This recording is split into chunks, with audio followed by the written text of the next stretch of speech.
Ladies and gentlemen, the great honkening has befallen Ottawa as truckers are protesting the vaccine mandates in large numbers, and throughout the city, people are mashing their horns in support of the Freedom Convoy.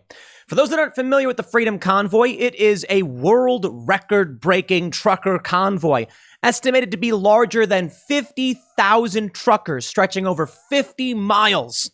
Protesters are angry over vaccine mandates at the borders and vaccine mandates in general.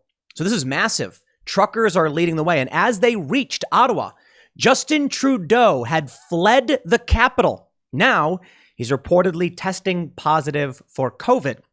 Many people are seen in videos honking their horns. People are seen looking out their windows as horns are just wailing. And on social media, liberal types that live in these cities are outraged, saying, hey, I actually live here, and this is just too noisy for us. It's funny. A lot of the complaints that I'm seeing about these protests are reminiscent of what we heard during Occupy Wall Street. And interestingly, there was another protest in Canada called the Casseroles protest about 10 years ago, where people went around banging pots and pans and hanging out their window banging pots and pans. But that was socially acceptable. It's really interesting how this noisy protest apparently isn't. The media is trying to smear these individuals as white supremacists. Morning Joe called it a cult, saying, where were these people when you had to get vaccines for school? It's funny. There's a big difference between requiring vaccines for school with exemptions and telling someone they can't go to Walmart unless they have a vaccine passport or some kind of medical marshal to follow them around and make sure they only buy food and medicine. Yeah, it's very, very different what we're seeing now.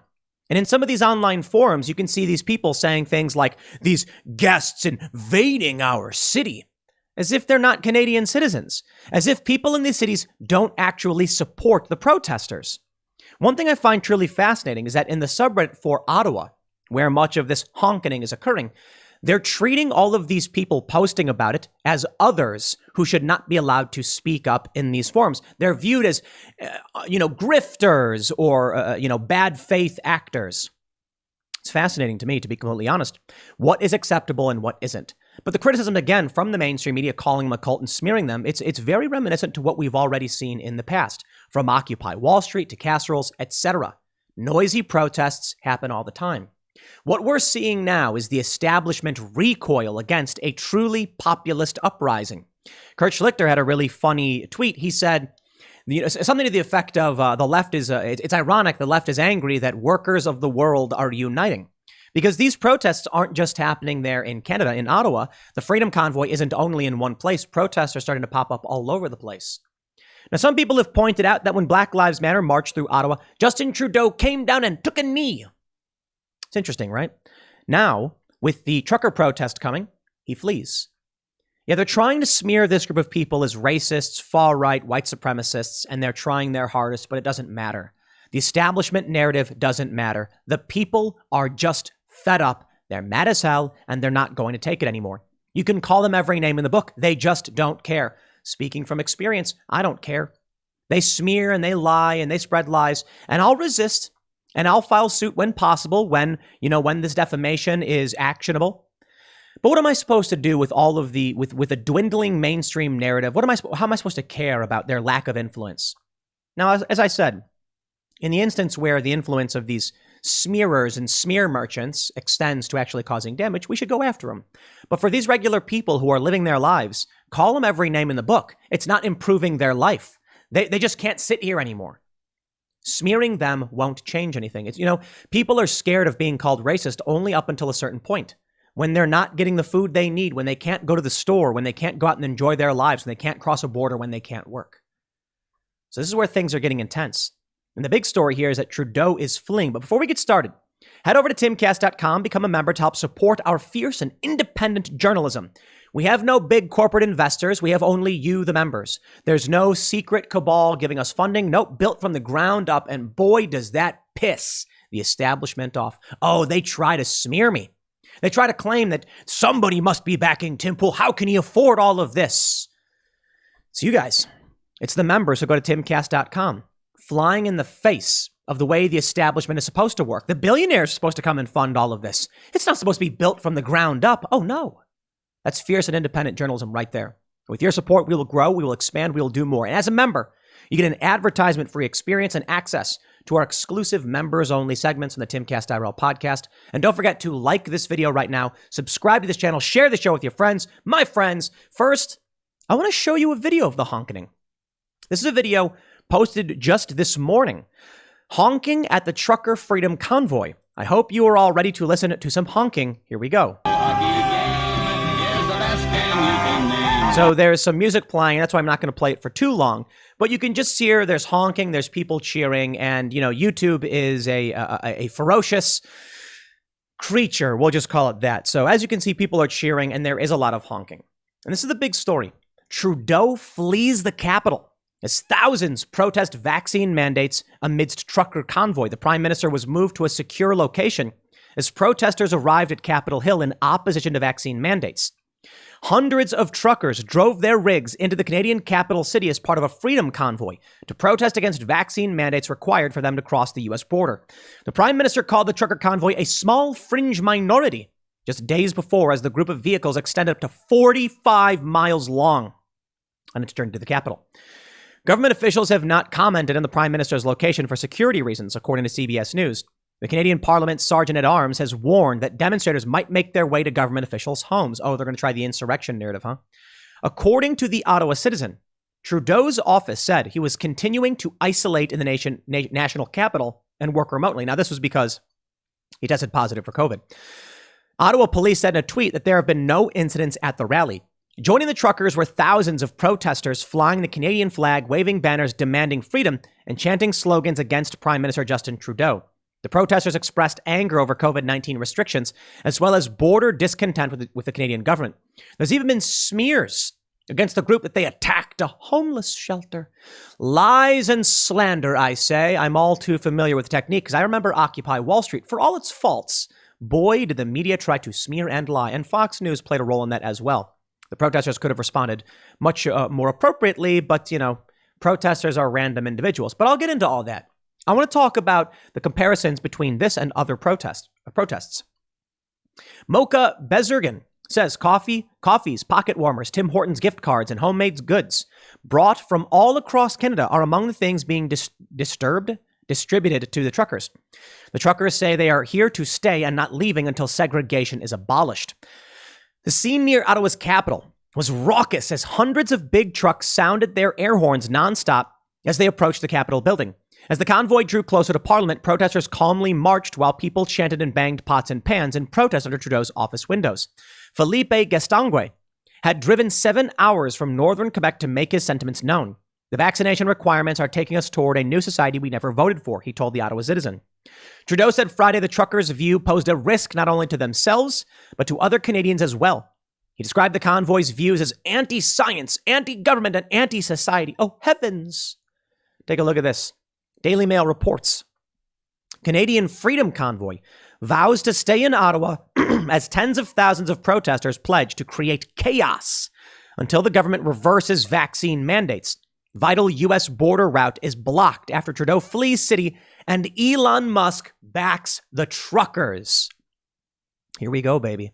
Now here's a photo. We can see one sign that says True North, something free. Spring free string. I can't remember what it says. One sign says Jesus loves you. People are holding Canadian flags upside down, I might add. Now, for those that are not familiar, an upside down flag is the symbol of a nation in distress. It is not disrespectful to the country. It is saying that the country is in distress. That's my understanding. Take a look at these truckers rolling in, taking over the city and blaring their horns and leaving everybody just oh so angry. Now, there's a lot of information going on here. There's a lot to show. First, we have this tweet. Honk for freedom, election wizard. Morning Joe smears the Canadian truckers, claiming the truckers are taking food from soup kitchens and labeling them a cult. Let's debunk these lies, my friends, and play for you this little tiny snippet. I'm just curious, again, where were these protests when people were required to get 5 vaccines to start school? Where were these protests when people were required to give their children 5 vaccines? They were in the doctor's office getting vaccines. They were in the doctor's office getting vaccines, and they were making fun of left-wingers on the West. Yeah, okay, let's just stop right there. You see, during Occupy Wall Street, we had some very serious grievances. Grievances that I and many others, of course, agreed with. Big banks got bailed out. Auto industries got bailed out. And we were all left holding an empty bag.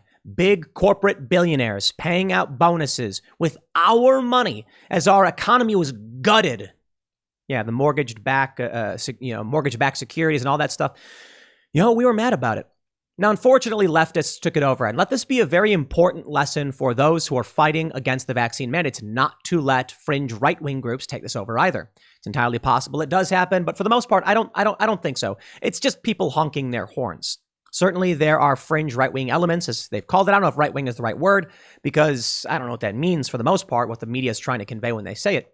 But there are, fringe ideological elements certainly there. Now, let's address that lie. Where were they when the kids had to get vaccines? There are exemptions to your kids getting vaccines. And you can always choose to privately school your children or homeschool them. Never before in my life have I had to receive a medical procedure to go to Walmart. In Canada, you do. Now, I believe it's mostly in Quebec. I don't know if that affects Ottawa. I'm not particularly good with Canadian geography. But there are some areas that you can't even go. You can't even go to Walmart. Now, if you want to go to Walmart for groceries, you can't buy anything else. And they say a health marshal or warden has to walk you around to make sure you don't buy anything else unless you're vaccinated. Now, what does that have to do with your kids and your choice to school them in public? See, Morning Joe are propagandists. Remember when Mika, whatever her name is, said that it was their job to control what people think? Sure. Let's play more. West Coast for being loopy anti-vaxxers. Okay. Now they have met the enemy, and the enemy, their enemy, is themselves, because they've become what they hated. They've become what they mocked, and now they're taking food from soup kitchens because they're so put upon for being asked to do. I'll play that game with you, Morning Joe. They took food from soup kitchens. That's the smear. They claim that a group of these protesters went to soup kitchens and demanded food be given out to the truckers. And as far as I can tell, it happened, I guess. There's been a couple news reports I've read claiming it happened. And yeah. And you know what? The appropriate response from these protesters is that was wrong of them. It was wrong of people to go to a homeless shelter and demand food, especially in the winter when there are homeless people who need it. It's a separate event. And the movement should outright condemn those that did. And say, we apologize and we're sorry it happened. Occupy Wall Street could have learned that very lesson, and I've said it over and over again over the past decade. A friend of mine went on Fox News and was asked by Hannity, look at the picture of this guy taking a dump on a cop car. And my friend, it's been a long time, but my recollection is that he said, oh, you can't blame us for that. People. Wrong answer. Wrong answer. The response should simply be, when you have a large protest movement that has a general grievance, you're going to attract unsavory individuals. And I think the fact that you can see someone is unwell, so unwell that they would do their business on a cop car. I mean, this is a sign that our society is sick. I mean, come on, you don't expect that people who are upset over banker bailouts agree with the idea of someone pulling their pants down and pressing up against a cop car. No, I think we all condemn that, and we're sorry that it happened. It's unfortunate. And to be honest, we could use the support of your viewers, Hannity, to help guide us and make sure these things don't happen as we all work together to make sure the working class, the people of this country, aren't the ones bailing out the billionaires and these big corporations. That's the appropriate response. In response to this, with the homeless shelter, the response is quite simple. Morning Joe, please inform your viewers. We could use their help to make sure people aren't harming these homeless shelters, and that we can all agree that there are going to be bad actors who come out and want to make everyone look bad. It happens at all protests. But here's my favorite part. You ready for this? What they've been asked to do, required to do, required to do? Entire lives. Their entire lives, Joe. I don't recall going to the movies and having to show a vaccine passport. It's a cult. Yes, it is. It's a cult. A cult of what? Who's the leader? These people in these people in Canada, these truckers, who's their leader? A cult of what? Not wanting to be forced to show medical papers to go to a grocery store? Walmart, to be more specific, because there are exemptions for many basic grocery stores, but you get my point. It's a cult. What the left does, the establishment left, mind you, And many in the leftist movement go along with it because they're either blind to it or willing to accept the support. But the establishment deflects what they do on the other side. When Joe Biden engaged in a quid pro quo with Ukraine, and he did, they just said it was Trump who did it. Amazing. When it was the Democrats who paid for a dossier with, Russian intelligence, they said it was Trump colluding with the Russians, deflecting and blaming other people for what they do. And it's a clever strategy. But if you're somebody who's trapped in this bubble and believing this nonsense, well, you need to break out. But I don't blame you for being completely ignorant to what's really going on in the world. I mean, this is Canada. It's not just the United States. Take a look at this post from Disclosed TV. Just in. Ottawa City Councillor launches court proceedings against Canada's trucker convoy, targeting the nearly $10 million in frozen funds by GoFundMe to cover the city's expenses. I'm pretty sure $10 million is more money than Occupy Wall Street raised. I believe they raised like $3 million or something. The truckers have $10 million. It's a bigger movement. It's all over the place, and it's very, very reminiscent to what's happening, or to what did happen with Occupy Wall Street. Let me show you more of what's going on. Liar.com donated $42,000 to the Freedom Convoy. Liar.com supposedly is owned by Elon Musk. I don't know if that's true. But that's what's being claimed on Twitter. Liar.com now redirects to the wiki page of Justin Trudeau. Very, very interesting. Well, I don't know if it's related or not, but we can see that Justin Trudeau is testing positive for COVID. Maybe people don't believe that he actually is. I don't know. Because as I mentioned earlier, when Black Lives Matter marched, he came out and he took a knee. But now he's fled the city and he's hiding. He's working remotely and, he's feeling fine, but he has COVID. He can't come out. Sorry. Let me show you what's happening over at the Ottawa subreddit. Now, I assume most of you are familiar with Reddit. It's one of the biggest social media websites in the world. And the Ottawa subreddit is, not taking kindly to people coming in and discussing what's going on. There is only one permitted opinion, opposing these people and being angry with them. It's very interesting. Let's take a look at what they say in the state of the sub. État de la communauté, or communauté. I can't speak French, sorry. They say, if you're reading this, thanks for sticking around. The sub has been a bit crazy since our guests arrived in town. Please bear with us while we work through the next few days. We will still be spawning mega threads, but for our sanity, we'll be letting them grow bigger before creating new ones. Please note we have an increase in automated filterings for the subs. Your post content may take longer. I would like to ask everyone to breathe. I know it's not a fun time right now, especially for those who live downtown. Just remember that we all need to stay respectful. What does that mean? I saw a video of a guy leaning out his window filming this, cheering for what was going on. I can certainly respect that some people are not happy with the loud and incessant honking. But hold on. The Ottawa community should be neutral. If you live in the area and you're cheering for it, why are they telling you breathe? We know it's hard. Because their view of everything is against you. It is against the protester. It sides with the establishment. And let me show you this. This is the mega thread on Ottawa, talking about what's happening there on the ground. And there's a lot of comments. They're all basically negative. The top comment says, "Good morning, everyone. Today would have been the day my business reopened. We have delayed reopening because of all of this. I'm so sorry to all the small businesses who are impacted by this baloney. I get it. Can we support you from home? No, let's be real. It is unfortunate these protests do disrupt small business. Absolutely. But there's a big difference between a bunch of people, honking their horns and the Chaz with armed groups shutting down city blocks. There's a big difference between this and Occupy Wall Street. But big protests are big protests. And I agree with the sentiment here. It is fair to say that if you're a small business, you don't want to be involved in this, you're upset by it. That's the reality. I think it's important that if you're on the left or the right, you acknowledge that there is going to be collateral damage. Now, it's not like anyone's losing their lives, but people are going to lose money on this one. They're not going to be happy with you. Non-violent civil disobedience has its consequences. But of course, the second to the top post is neo-Nazi links to major organizers and supporters, blah, blah, blah, blah, blah. Yeah, there were some right-wing libertarian types down at Occupy Wall Street. They left because the left basically took over. Let this be a warning to all of you involved in these protests and all of you who support the movement. Do not let ideologues take over your group. They're saying that there are neo-Nazi links to major organizers. 1. I don't think that is indicative of the greater movement, so it's pointless to be used as any kind of smear. But two, I think the appropriate response from anyone involved is to say, thank you to all of those who pointed out these awful people who are trying to be involved in this protest for the working class. We condemn this outright, and thank you so much for those who are staying vigilant to push out these extreme elements. Now, I'm going to be honest. I don't know who many of these people are, and often neo-Nazi and right-wing and alt-right are used as smears against anybody who, is anti-establishment. Just recently on the Joe Rogan podcast, that guy tried indirectly smearing me as alt-right. Joe Wright pushed back and was like, that's absurd. And then doubled down in another episode with James Lindsay and said, that is just not true. So I don't know who these people are. And here's the big challenge. Far-right politicians. I don't know what that means. I really don't.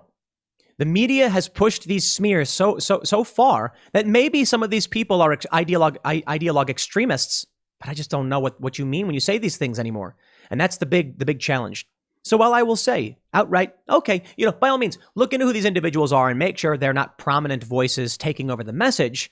But certainly people who want to protest might have views we don't agree with. They're still allowed to protest. Here we go. This person says, at one point last night, all the truckers were talking about the instruments they played in elementary school, and some person chimes in, is elementary school the highest level of education you guys have? Just smear the working class. Isn't that funny? Truckers, people who are the lifeblood of any country, the red blood cells carrying goods and resources to and fro, and you smear them as being uneducated. Here we go. The Ottawa police have got this wrong at this point. Saturday, fine. Sunday, not perfect, but okay. But allowing them to continue into the week is a mistake. At some point, you have to show us you're who you say you are. Law enforcement. You're not observers, you're enforcers. Confrontation is part of your job. Hey, I can agree with that about the BLM riots when they're burning down buildings. But let's talk about trucks driving in streets. What are they supposed to do about that? Move along, sir. You're a vehicle in the road. Yeah, a traffic jam. It's very different from people burning down buildings. I support nonviolent civil disobedience. I support blockades. I supported Extinction Rebellion. I believe it was Extinction Rebellion, blocking an intersection in D.C. with a boat. And they sat down, linked arms, and chained their arms together. And everybody complained and said, this is obstruction. And then the cops came and arrested everybody. And I said, good for them. It was nonviolent. It was disruptive. That's the happy medium. We want people to challenge what they think are unjust laws or policies. We want people to advocate for what they want. And those who make peaceful revolution impossible make violent revolution inevitable. So there's a happy medium, and it's nonviolent civil disobedience. Nobody gets hurt. Some people get upset. The news happens. People talk about the issue, and it enters the center spotlight. Their polls show that peaceful, nonviolent civil disobedience works. It generates press, it changes the conversation, and it affects politics. It's a good thing. If you take away people's ability to voice their concerns, people get violent. But of course, with Black Lives Matter, they're in corporate press. They're on Amazon and Walmart. They're not being silenced, but they're violent anyway. So by all means, police, stop the violence. Of course, I'm not happy with the police, mind you. My challenge still stands, says one user, to any supporter who says this isn't a gathering of white supremacists. I have Islamic apparel you can have. I bet you cannot wear it and walk through the crowd without them saying something, throwing something at you, or assaulting you. Anyone want to accept the challenge and prove us wrong? That is insane. Okay? You absolutely could walk around the city dressed in any way you'd like. Now, there are some chances that there are bad people that will do bad things. And that's true in any circumstance, in any crowd. And we condemn them outright. But I tell you this. I went to a protest in Boston, left-wing groups and right-wing groups. And there was this left liberal, photographer who was wearing certain clothes. I think had like a rainbow pin or something. Walked over to the right-wing side taking pictures, and they started screaming at this person. 3%ers yelled at them to back off and shut up. And I was like, wow, somebody's in charge. But yeah, if people think you're their ideological enemy, they'll yell at you, you're Antifa, blah, blah, blah. And I was just like, I even got mad. I was like, dude, shut up. It's a person with a camera. Calm down. If someone comes over with a balaclava and a baseball bat, by all means, hold your shields and tell them to back off. If it's some person wearing a pride hat, they're taking pictures, so what? And then people are like, oh, but they're going to dox you. Yeah, welcome to being in public. Wear a mask if you don't want it. This is what you get on the Reddit. These people are just opposed to these protests. Let me show you what they're saying. Rainbow Ottawa student experience. One of our members had rocks and snowballs on her windows because she had a pride flag hung up. A protester defecated on her fire escape. It's wrong. Hands down, wrong. Condemnation across the board, the same we saw with Occupy Wall Street. Condemn it. Don't defend it for any reason. No, it's all wrong. I don't care whose side they're on. I agree with those that are complaining about it. The photos are disturbing. I'm not going to show them, for obvious reasons, but they're disturbing. And this kind of thing happens in a mass movement, be it Occupy or otherwise. Now, a lot of people want to condemn Occupy. No, I think Occupy did some good stuff. Occupy Wall Street was taken over by far leftists and the woke, and that's unfortunate. But they did get, I believe it was, a lot of people said, what did they even accomplish? And I hear right-wing people say that. I'm like, I'm pretty sure, it's been a long time, but I'm pretty sure they got the DNC to move all of their funds from corporate banks to union-owned banks. I mean, that was a huge victory for a lot of people on the left, but of course the Democrats support the unions anyway, so it wasn't that big of a deal, but it was still a move that was made. But a big move happened because of all the press around Occupy Wall Street. Credit unions, which I am a big supporter of and use, saw like a $5 billion transfer of wealth. That is money to the people from this. That's amazing. Big banks, they take money, they take profits, and they pay it out to their shareholders and to their executives as bonuses. Nonprofits are, credit unions are basically nonprofit banks. They can absorb those costs and make life easier for you. For example, my credit union, nonprofit bank, they allow me to use my ATM all over the world, ATM card. No fees. They absorb a lot of fees. And it's just got better terms. What was explained to us was that for big banks that have a profit motive, they have to make sure that they're generating profits for their shareholders and paying out high bonuses to their, executives. This means that you end up with things like, if you're poor and you have less than $25 in your account, we'll charge you $5 a month. It's like, you're poor, so they're taking money from you? If you're rich, we'll give you money. Yeah, that's kind of busted. Credit unions, substantially less likely to do this because they don't have those obligations. They can absorb the costs. That was good.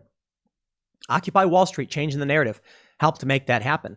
I remember I was at a book signing at a steakhouse. I think I was with Luke Rudkowski. You guys know him, right? He was on Timcast IRL for a bit. He's got We Are Change on YouTube. And we were talking with some guy in line at a book signing. I think it was like Bernie Sanders. And he was like, it's been tremendous. It may not be a direct policy change, but the credit union industry has seen so much money come in. It's really helping small businesses and families and their community banks. It's wonderful. That's a good thing. What can we get out of this? Well, check it out. We have this poll. Angus Reid now says the majority of Canadians want to end all COVID restrictions, 54%. Before the Freedom Convoy started, it was 40%. Bravo. Bravo. See, that's what I'm talking about. Nonviolent civil disobedience. Someone mentions only 54% is still crazy. Yeah, but a 15-point swing, says Election Wizard, in a matter of 2 to 3 weeks is an incredible shift. The truckers are moving the needle. And more importantly, if these truckers stop on trucking, you're going to go without food, and it's bad enough. When the truckers stand up, people say, hey, let's maybe accommodate the truckers. But the reality is the truckers led the charge, and a bunch more people are joining in, and the honkening is loud. Now, for all those people who are upset about the loud noises, let me just send you back in time to 2012. Montreal Pots and Pans video of protest against Bill 78 goes viral. Now, this protest, it was against the draconian Bill 78. At Huffington Post calls draconian. They say it was going to quell protests from the student protesters, the manifestations. I was actually in Montreal for these protests, and people were banging pots and pans out their windows all into the night. It was so loud, and it went on for some time. I was also in Barcelona. Depends on who you ask. I'll tell you it's the th or the sa, Barcelona. And I was there also for a pots and pans protest. And it's noisy. And a lot of people didn't like the noise. But it's non-violent civil disobedience. It's a sign of solidarity, and people are showing their support for each other. So guess what? When there's a popular movement, they're gonna be noisy. I remember during Occupy Wall Street, there were people who lived, around the corner, and they were complaining like it's constant drumming all day and night. It's endless, and we live here. And I'm like, yeah, no, I do feel for the people who live there. They didn't expect this. They don't want this. They don't want to be involved. But if you want to live in extreme population density, you have to recognize that other people, they'll protest, they'll be noisy, car horns will honk, and you chose to live in a dense populated area. When I lived in an apartment, I couldn't play the drums. When I bought a house in the suburbs, I still couldn't play the drums. Like, we could, but it was like, gotta make sure you're not too loud. Now I live in the middle of nowhere. I can crank my amp up outside to full volume and just wail and bring out and just be as noisy as I want. No one cares because ain't nobody gonna hear it. And if you do hear it, you're really far away and you're like, I don't know, whatever. You go inside, close the door. If you want to live in a dense populated area, don't be surprised when protesters make noise. You've got to accept it. So you know what? Let me just say, this is an amazing moment. So reminiscent to Occupy Wall Street. And for all their faults, some successes. To the Canadian Freedom Convoy, to the truckers, to the Americans who joined in, bravo! And it's spreading to other cities and more people are rising up and honking their horns. Bravo. I love it when the people rise up against the establishment and the elites. Not every person is going to be happy. Not every single individual and working class person supports this. But you can see the attempts at smears. You can see the lies and the manipulation. Nah, it ain't going to play. Sorry. I don't care what the machine has to say. I care about the truckers. Because you know what? I got to be honest. I'm a little selfish in this regard. Now, I certainly respect the working class and their struggle for better rights and opposition to these things. I've even defended the anti-work subreddit. I said, you guys have a lot of important grievances I agree with. I'm even in favor of abolishing student loan debt with caveats. Perhaps the interest generated, but you got to still pay off something. You're responsible for something there. But I digress. Yo, I agree. There's a problem. The working class are getting screwed over. The poor people are getting screwed over. And yes, even though college degree holders are the highest income earners, they're getting screwed over too. And so I say, I agree with a lot of this stuff. I certainly do. But I tell you what, man, when the elites come out and try and lie, cheat, and steal and take what they want, I'm going to be siding with the people who are in protest, and I will even acknowledge the faults of the protesters. And I'll tell the truckers or Occupy Wall Street, you got to strive to do better and make sure you're winning that PR message. Bravo, Freedom Convoy. I'll leave it there. Next segment's coming up at 8 p.m. over at youtube.com/TimcastIRL. Thanks for hanging out, and I'll see you all then.